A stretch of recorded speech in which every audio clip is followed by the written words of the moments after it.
On your Monday episode of Locked On Raptors, as former Raptors stars stand out in the Eastern Conference Finals, we take a little walk down some roads not taken.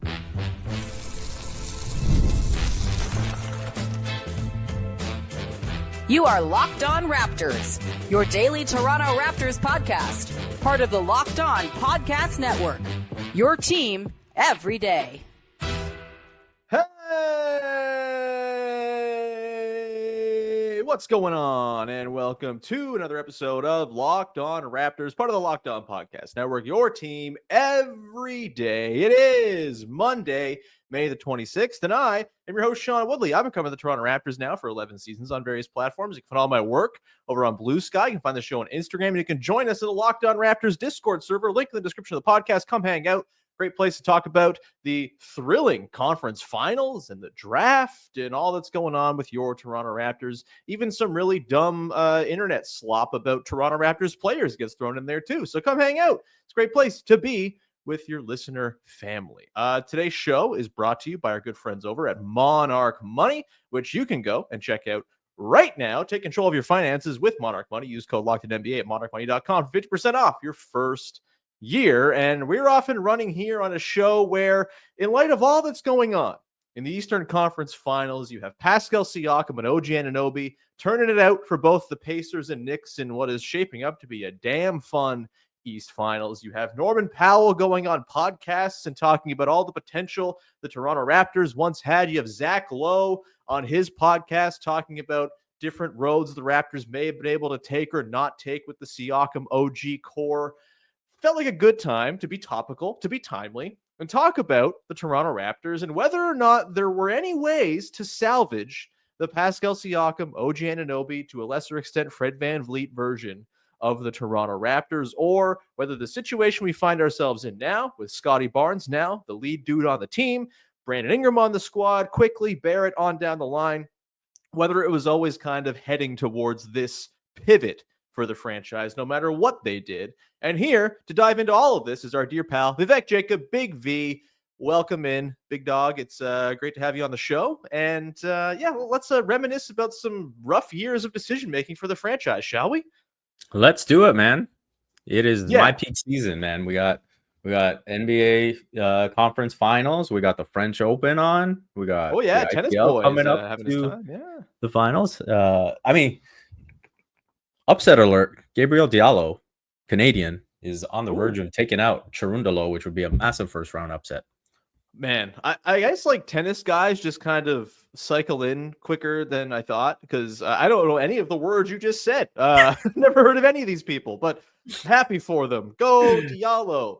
All right. Better than Check Diallo, I'm sure, as we talk about old NBA guys. All right. Let's dive in here, Big V, to, I guess we can kind of work in reverse. We'll get into ways in which the Raptors may have been able to kind of set their course up in a different direction, going back to the summer of 2022, the Jakob Poeltl trade that definitely never gets talked about or hand-wrung at all these days. You have, of course, just the original drafting of Scottie Barnes back in 2021, which was this massive inflection point for the franchise. We'll talk about that stuff. But let's just go back about a year and a half to the OG Anunoby and Pascal Siakam trades. Of course, OG goes to the Knicks, re-signs for a whole bucket load of money, and the Knicks are in the conference finals. Pascal wasn't going to get the max extension from the Raptors, got it from the Pacers, and now they're in their second straight conference finals. Both players, obviously, very good. We know both players worked together on the team, in theory.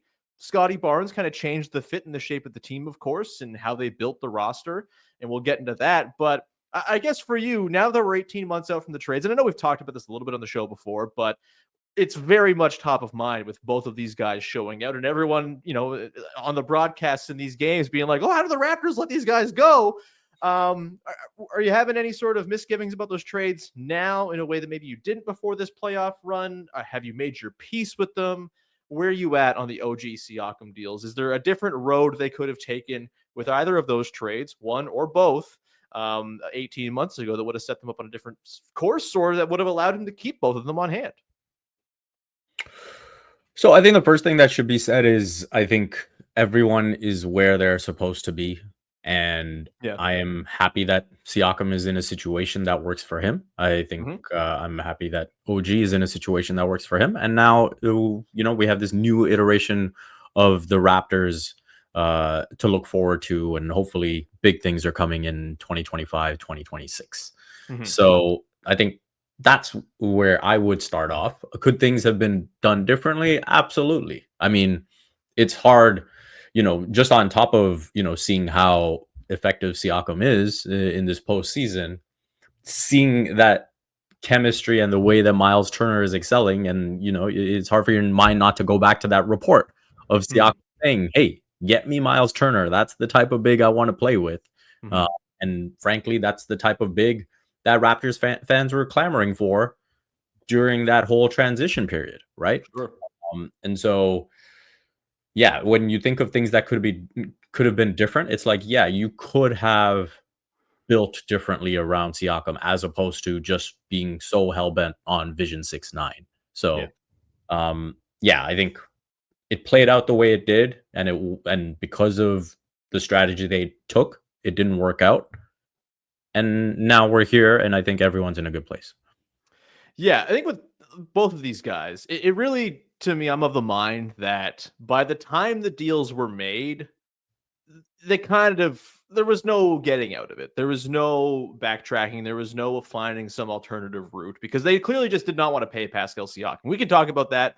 I think where they're at now with having Brandon Ingram, Jakobi Walter, and Ochai Agbaji all kind of making about the same amount of money that Pascal Siakam does. Yeah, that's probably fine. You're probably all right with that as a franchise. I think, I think maybe their fear of paying him that contract was a little overstated considering he's very good. The fit wasn't ideal, all of that stuff. Maybe the Raptors weren't going to get the most out of that had they given him the max extension the way the Pacers can. But I do think there was just kind of this point that it got to where they probably held on to one or both of them a little too long. The Fred VanVleet thing obviously threw this like giant wrench in their plans. I think they just wanted to run back the Fred team.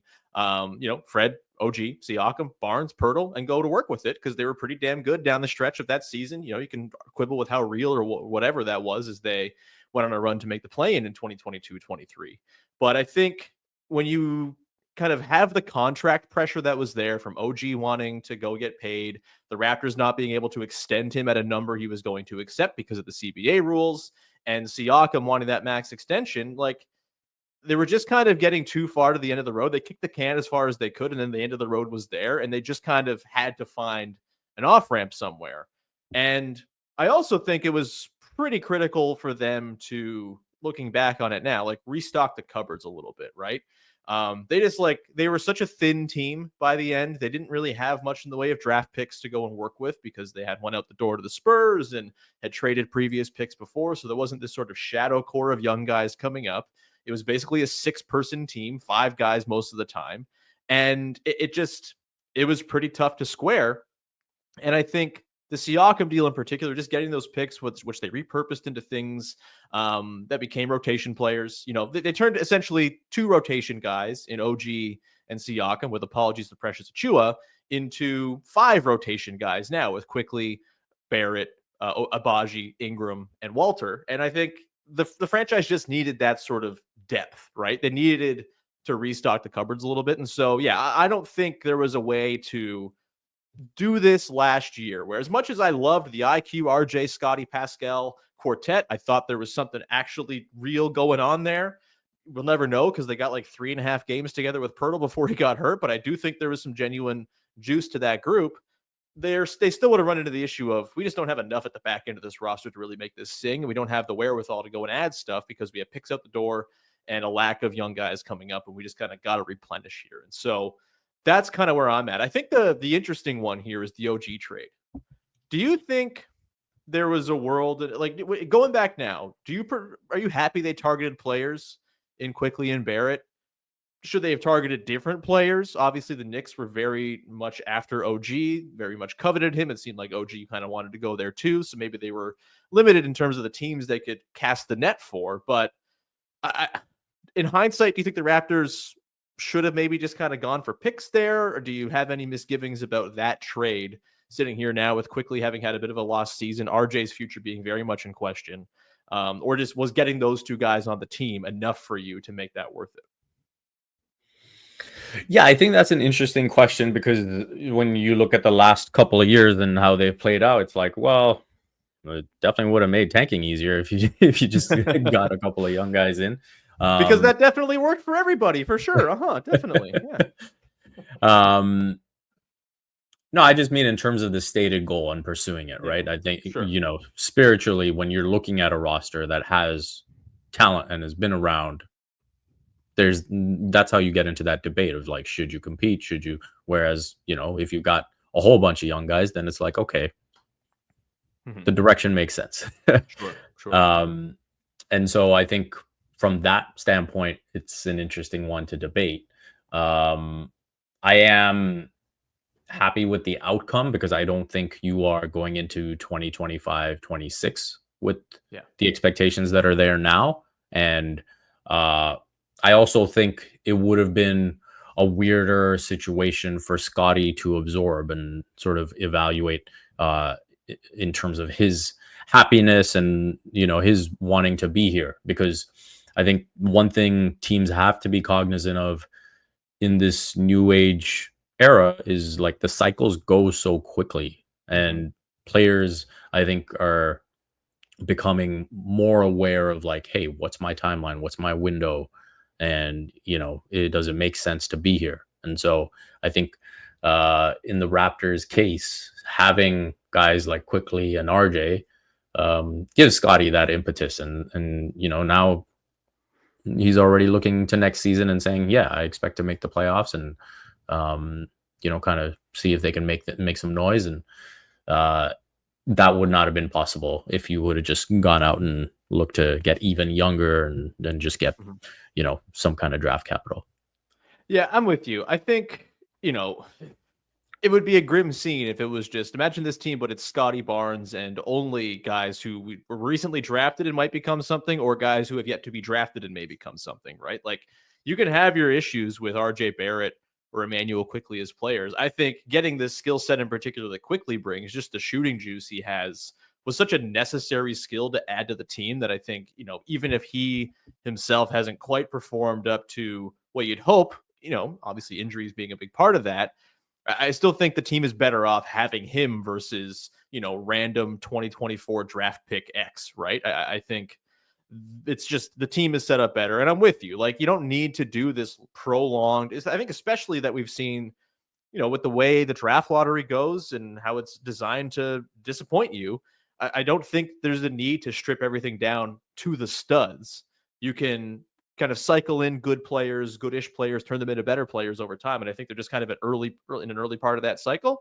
And I think that's a better place to be than just kind of waiting for picks to maybe hit.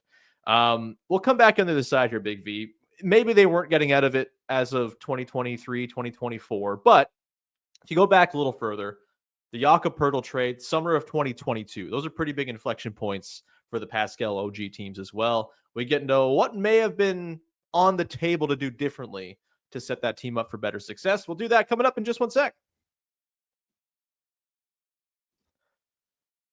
Today's show is brought to you by friends over at Monarch Money. Ever look at your bank account and wonder, where did all my money go? Between dining out, online shopping, entertainment, it's very easy to lose track. That's where Monarch Money comes in, your personal CFO, giving you full visibility and control over your finances. Monarch Money is not just another budgeting app. It's a complete financial command center. You can track all your accounts, investments, and spending in one place, so you stop just managing your money and you start building wealth. I am someone who hates doing admin. I just don't like it very much. I don't like taking the time to go and log into all my different accounts to see what's going on with my money. Where are my bills? I'm paying for stuff I shouldn't be paying for, all that type of stuff.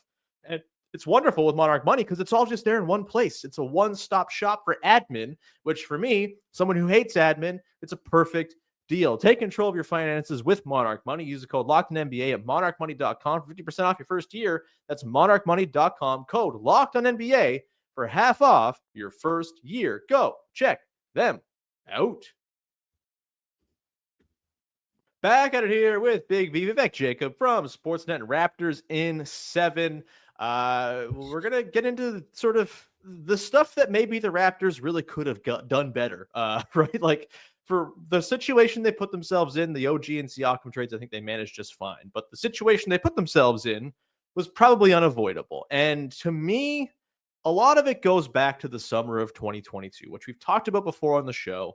But it really is this sort of huge inflection point for the franchise, V. They have this really fun 2021-22. They have the rookie of the year in Scottie Barnes. They've been gifted what they think is a star. It's all very exciting.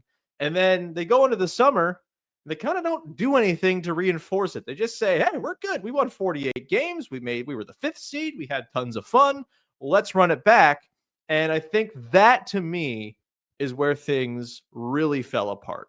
Obviously, they started that following season miserably. The league kind of figured out their weird 6'9" ball thing. They couldn't shoot. The fit was weird. There was obviously some, dynamics concerns between Fred VanVleet, Scottie Barnes in particular, that I think kind of sapped the joy that team used to play with and no longer did. And then you obviously get the Jakob Poeltl trade at the deadline, this sort of desperation move to save the core, one last gasp that obviously did not work. For 2022, that summer, was there another way? Was there something they could have done, Big V, going back in time? I have a couple of suggestions that they maybe could have gone and sort of explored. Number one, just being, why don't you just trade for Jakob Poeltl then, if you really wanted Jakob Poeltl?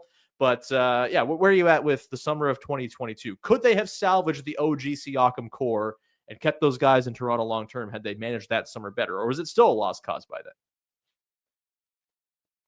Yeah, so I think that the tough part of this is just when you look back at, the things Masai has said in reviewing that period. He has said, I wanted to give those guys every chance. And when you look at the decisions that were made, it's like, no, you didn't really give these guys the best chance. No, because you kind of watched the season meander, this 2022-23 season that we're talking about. And then coming up to that trade deadline, I remember thinking hey, we are going to get a very clear-cut direction here. Either the Raptors, we're going to see them make a sell trade and kind of pivot that way, or as soon as they make the Jakob Poeltl trade, which happened the night before deadline day, I'm thinking, okay, now they're buying. And I'm saying, okay, there's got to be another move too, right? That, it didn't make sense to only make that move. And especially considering what we knew about the team's weaknesses, right? And what had been exposed. And so that is the part that I kind of look back on and say, okay, if you were sitting there in the summer of 2022 saying, hey, we want to give these guys every chance, I don't see how you just look at that roster and say, yeah, just go do your thing. For sure. I think they banked too much on, frankly, Precious Achiuwa being something he wasn't. I think they banked too much on Vision 6'9" being this sort of unsolvable sort of cure for modern basketball that obviously, again, we've relitigated the Vision 6'9" thing 100 times. I think in concept, putting together as many long, tall guys as possible on a basketball team in a sport where being long and tall is important totally makes sense. But you got to have the requisite skills in order to make it all work, to make functional basketball happen on the court. And there's only a finite number of guys at that size who have those skills. And in a league where there's 30 teams, getting all of those guys on your team is damn difficult. And it's just, you're not going to be able to, sort of achieve full Vision 6'9" in any sort of realistic way, unless you get insanely lucky or you draft wonderfully well, which they didn't have either of those things happen. And so I think they were too reticent to flesh out the roster and offer themselves different ways to play. Again, I think had they traded for Jakob Poeltl that summer of 2022, I know the sort of reported price for Poeltl that summer was 2 first-round picks. They ended up getting him for 1. Were the Spurs really going to hold fast on that? I don't know. We can't be, we have no idea what those conversations would have been, but I'm sure that you should have poked around at least there or on some other guys, right? Miles Turner has been forever rumored to be traded. Seems like he's just a Pacer for life now, as he probably should be. But back in 2022, Was there an opportunity then where the Pacers were kind of in this in-between mode? I think this was before they even traded for Halliburton. Like, could you have gotten into the Miles Turner business that summer? Possibly, right? And again, if you're going to move future assets for a guy who fits beautifully, great. I love Jakob Poeltl. I'm of the mind still that the Jakob Poeltl trade is totally fine value-wise. Like Poeltl for Rob Dillingham, I'm cool, man. I'm not just sitting here sweating not getting Zach Edey in that draft either. Jakob Poeltl is good. He helps them play good basketball, but that team they added him to was already starved for shooting, needed a shooting big to really make it all work. And he just kind of complicated the fit concerns to the point that it just didn't make sense anymore. And so, yeah, it was this sort of, I think an underrating of how important just like all the different skill sets are needed. Like you can't just have one guard in Fred VanVleet. You have more guards. They didn't have enough guards. Like it was all of these things that they just kind of slept on. And I think got a little too, they were kind of smelling their own farts with the Vision 6-9 thing a little bit. Like the 2021-22 thing was like, oh, wow, we're geniuses. Like this is just what basketball is played now. And it just is not. And so, yeah. Well, so, yeah. I mean, just to clarify that, like the whole like offensive rebounding, possession advantage, turning teams over, like that's a big deal. Like a lot of that, the Thunder do that amazingly. They were dead on with some of that stuff for sure. Yeah. So that aspect of it, they were right. What they were wrong about was that that's kind of the only way to go about it, and that you don't need other aspects. Yeah, that you don't need, stylistic diversity within your roster. Yeah, 3-point shooting. Yeah, people taller than 6'9". All that stuff. There's one guy. Look, it's not every free agent summer. They had the mid-level exception to work with. They signed Otto Porter with. I think it was a chunk of the mid-level. It was like $6 million they got him for. There's like one free agent that summer who I think they could have tried to identify and sign, who maybe helps change the course of things a little bit. Maybe makes the Jakob Poeltl trade less necessary. Maybe you devote that asset to somewhere else. You go and get some shooting. You get some, more guard play, whatever.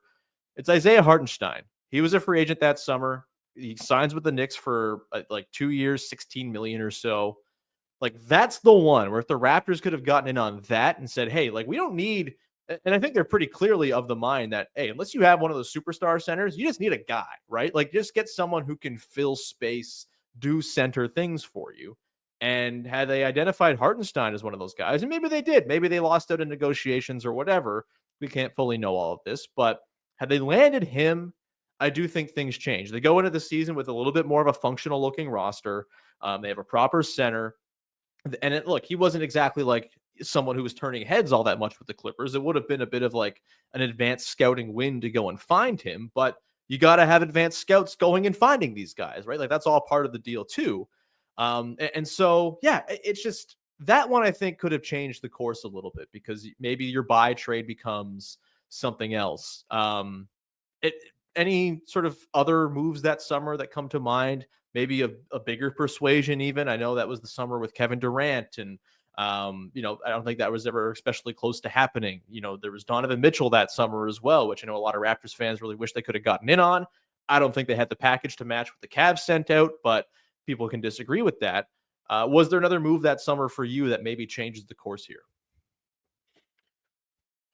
The only way there's a conversation about any of this is if you're including Scottie Barnes, and then we're talking about like a whole different can of worms. And the issue with the KD stuff, whichever superstar you're putting in that, was Scottie was still on such a cheap contract that you were going to have to still include like OG, Gary, whatever it might be, just to get the salaries to match, because the Raptors didn't have any other path. And at that point, then you're giving up too much, because the purpose of getting a Kevin Durant would be to contend.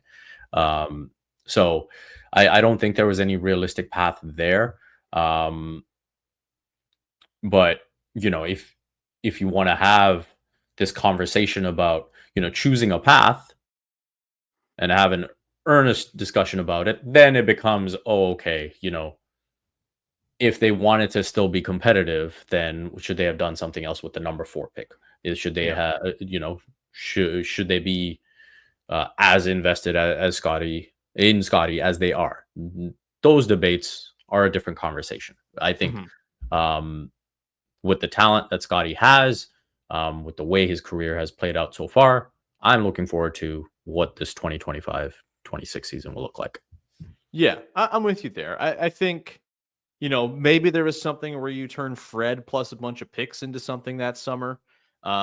Like that's probably, the other sort of way they could have gone, sell high on Fred after an all-star season and kind of, make the most of his value. But, again, I don't think they were getting in the Donovan Mitchell conversation with just Fred and some stuff. Like Larry Markkinen was clearly someone the Jazz had targeted. They got Colin Sexton in that trade. They got Ochai Agbaji. They got Walker Kessler, and then a whole bunch of picks on top of that. I don't think the Raptors really had that kind of package. And so I think it's a little bit of a moot point there. It's interesting, man. Like that summer, like them sitting on their hands is, I think, what led to all of this. But honestly, to me, we'll get into it next.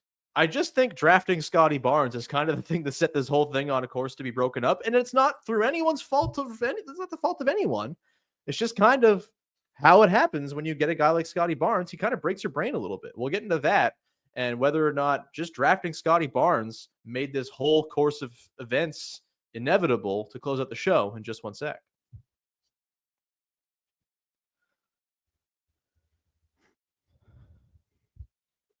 Wrapping it up here with Big V Vivek Jacob as we continue to look back at the roads not taken for the Toronto Raptors with OG Anunoby and Pascal Siakam, who are just awesome and killing it in the conference finals. I'm having a great time watching it. The series rules. I'm so glad the Knicks won game 3. Send it 7. It's a blast. Scottie Barnes. Summer 2021, the Raptors get the 4th pick dropped in their laps after the Tampa season. All is happy. He's awesome. In his first year, he wins Rookie of the Year. And like, there's no bad, it's not a bad thing by any means in any universe to just get Scottie Barnes as the reward for the Tampa season, regardless of what the team context was. You can quibble with, should they have taken Şengün there or Franz Wagner there or whatever. Feel like they're vindicated. They were obviously scored a lot on draft night for taking Barnes against consensus with Jalen Suggs sitting right there. Seems like that one's worked out pretty all right. As much as Jalen Suggs is a good player, Scottie Barnes is better. And just has like more avenues to be impactful with his size and passing and all this stuff. So like, again, it's a great thing they got Scottie Barnes, but I do think looking back on it, it's just, as much as I always was resistant to the idea of, and this was like a thing that you heard the night he was drafted. Well, they got to trade Pascal now because they don't fit. I'm of the mind that Siakam and Barnes could have fit. Siakam and OG obviously could have fit. OG and Barnes could have fit. All 3 of them, it just kind of was never going to work with the space being shared on the floor, and drafting Scottie Barnes just kind of set it up so that, yeah, like one of these guys or both of them is going to have to move at some point, and the team is going to have very much have its like face changed. And I think, look, I think it's a cool and good thing that the franchise tried to parlay getting Scottie Barnes into sort of extending the previous core, the core that helped win a championship and all of that stuff. But I think it's pretty inarguable that it broke their brains a little bit to get Scottie Barnes all of a sudden. And they're like, oh God, what do we do now? Like, this is a whole different thing. The clock has started on trying to optimize him. And I think they made a lot of their missteps just as a direct result of said brain breaking. What's your assessment of how drafting Scottie Barnes maybe set this whole thing up to end up with OG in New York and Pascal in Indiana? Yeah, I do think it kind of set the course for that. And I think that, they tried to make it work with all 3. And I don't think that was ever optimal. I personally don't think that, Siakam and Barnes was going to work in terms of achieving like a great team ceiling.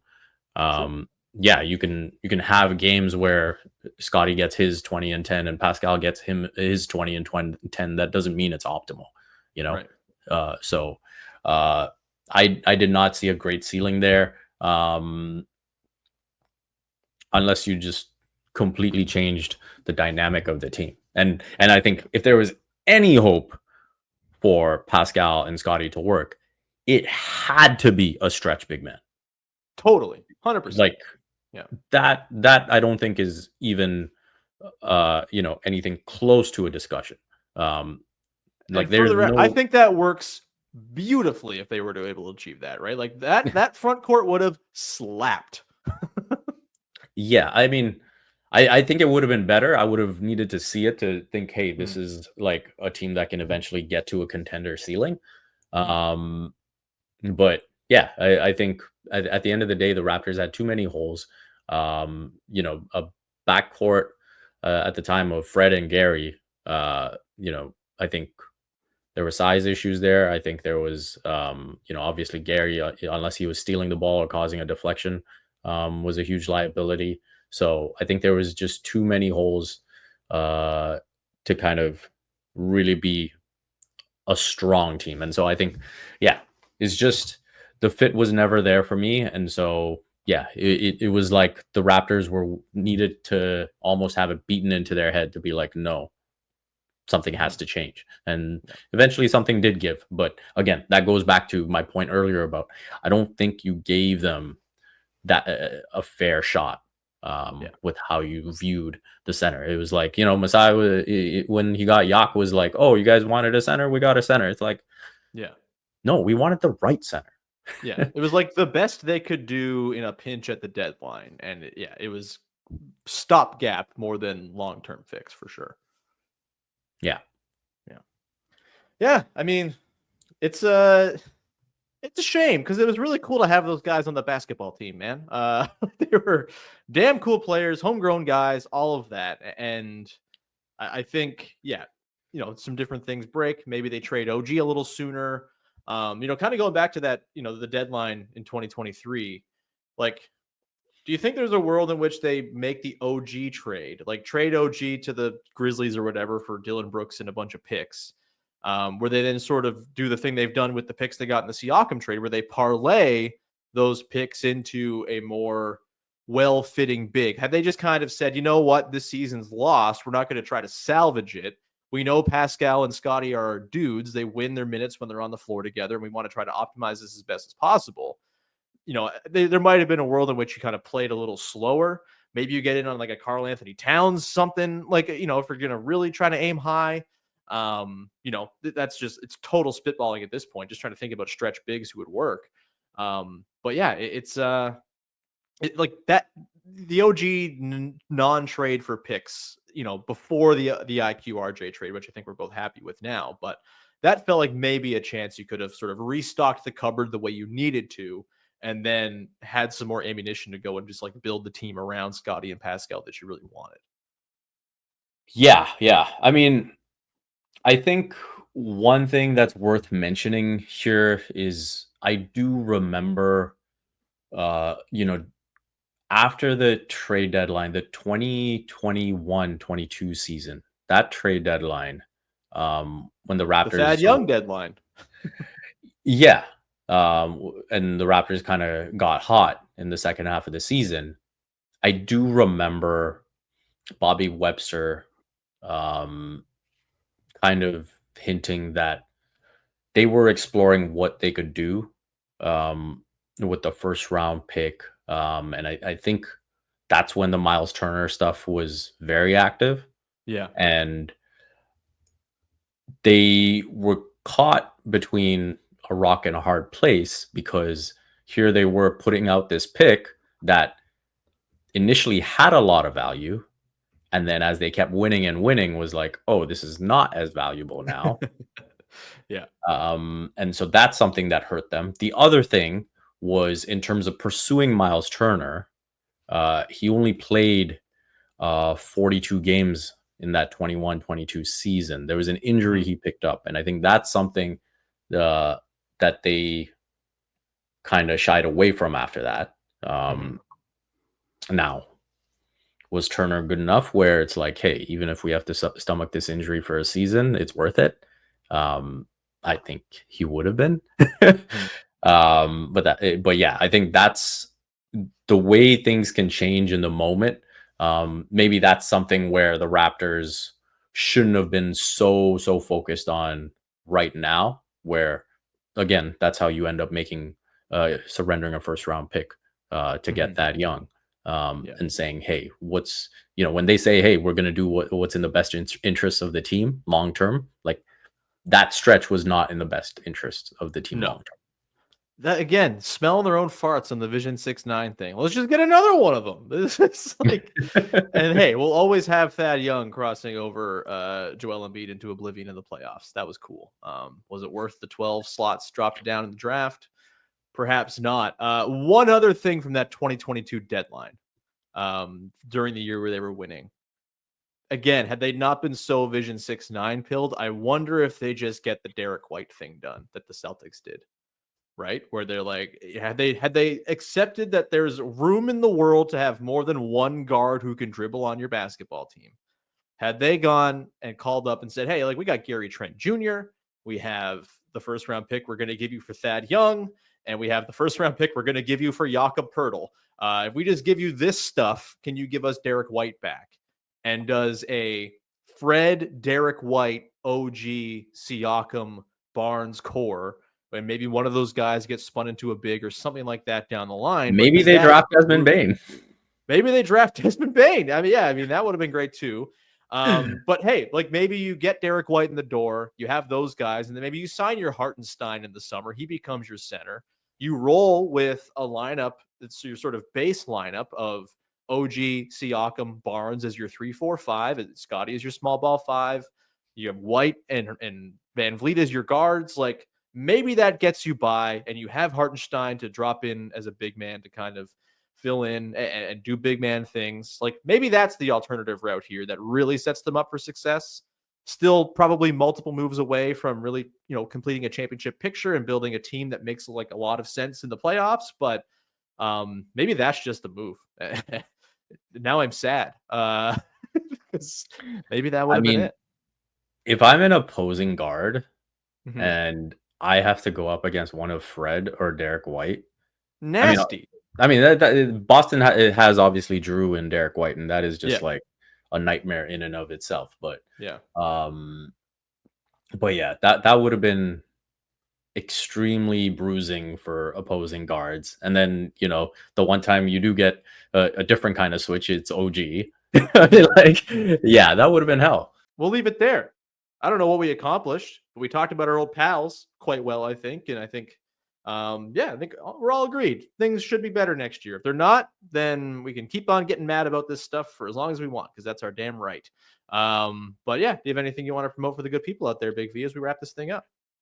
Usual stuff. Raptors in 7, Basketball Insiders, Sportscasting. You can follow it all at Vivek M. Jacob. My next Raptors in 7 post, I actually kind of thought I would take people behind the scenes and kind of tell them what my kind of draft scouting process looks like and who I'm looking at, and kind of just take people along with me as they follow along with the newsletter. Nice. Everyone go subscribe to Big V stuff. It's great. We're going to leave it there. Thank you so much for following the show, rocking with it, rating, reviewing, etc., subscribing on all your favorite apps. YouTube, all that good stuff. We'll be back again on Tuesday to probably talk about some more draft guys. I might dig into some of the wings and forwards in this class. And later this week, finally, now that the awards are all in, we're going to take up this year's over-unders competition with Vivek here and Sahal, who will be on the show as well later. I think we're recording that tomorrow night, so probably a Wednesday drop. I might save it for Friday. We'll see. But sometime this week, you're getting the over-unders conclusion, and we will announce the winner of this year's over-unders listener competition as well. Whoever wins that, getting a pair of tickets to a game next season. So looking forward to that very much. Thank you so much for rocking with the show. We'll talk to you again on Tuesday. Thanks for hanging. Bye-bye. Damn it.